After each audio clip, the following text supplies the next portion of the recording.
La cornaline, en symbolique, c'est la pierre des projets, c'est la pierre des débuts, c'est la pierre des commencements. On va se rendre compte que la pierre jaune qui est juste après, donc qui peut être soit de la citrine, soit du soufre, soit même de l'ambre, pierre jaune, ça désigne le soleil à son zénith. Et la troisième, si on prend de l'émeraude, il n'y a aucune signification. Par contre, si on prend de la malachite, on va se rendre compte que dans la tradition égyptienne, la malachite, c'est la pierre qui correspond à la lune. Alors vous allez me dire, pourquoi la lune? Ah, mais parce que la lune était dans la tradition égyptienne où le dieu lune, là encore une fois, il y a, les gens parlent de la déesse lune, c'est des substitutions de principes, le principe mâle, le principe femelle. Au Moyen-Orient, dans l'Antiquité, on ne parlait pas de la déesse lune, on parlait du dieu lune. Et toute l'histoire, justement, de la symbolique repose sur le fait que la malachite correspond à la lune. Alors, pourquoi la malachite correspond à la lune? Parce que on a deux métaux qui ne sont pas des couleurs métalliques habituellement. Tous les métaux sont de même couleur, gris, métallisé, brillant, etc. Qu'on soit en argent, en aluminium ou dans n'importe quel métal, sauf deux, l'or et le cuivre. Et vous avez un morceau de cuivre ici. Voilà, le cuivre le cuivre correspond à la lune, alors que l'or correspond au soleil. Et la malachite, je vous fais juste remarquer, c'est du carbonate de cuivre. C'est-à-dire que si cette pierre, je me débrouille avec un petit procédé artisanal ou en la faisant chauffer avec du charbon, je peux récupérer du cuivre et faire du bronze avec. Donc ce pectoral, cette première rangée, là on est dans la première rangée de 12. Oui. Déjà, on entend, à vous écouter, qu'il y a une symbolique lunisolaire.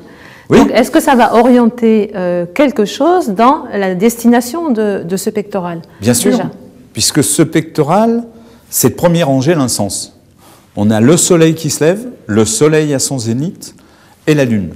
Alors vous allez me dire, bon, pour certains initiés, on voit ça dans certains lieux qu'on appelle couverts, etc., là où il ne pleut pas, en gros des temples maçonniques. Mais on a aussi ça dans des temples égyptiens.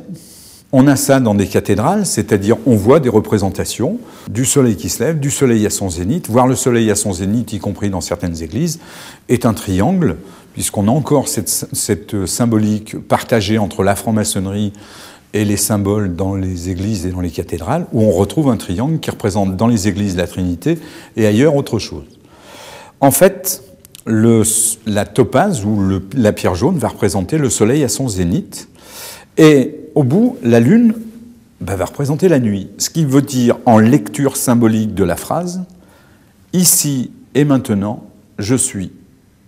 Et ce pectoral prend alors tout son sens par rapport à la Bible. Alors avant d'aller plus loin sur sa destination, à quoi il servait ce pectoral, on sent bien déjà qu'il n'était pas uniquement décoratif, comme bijou de parade ou bijou somptuaire.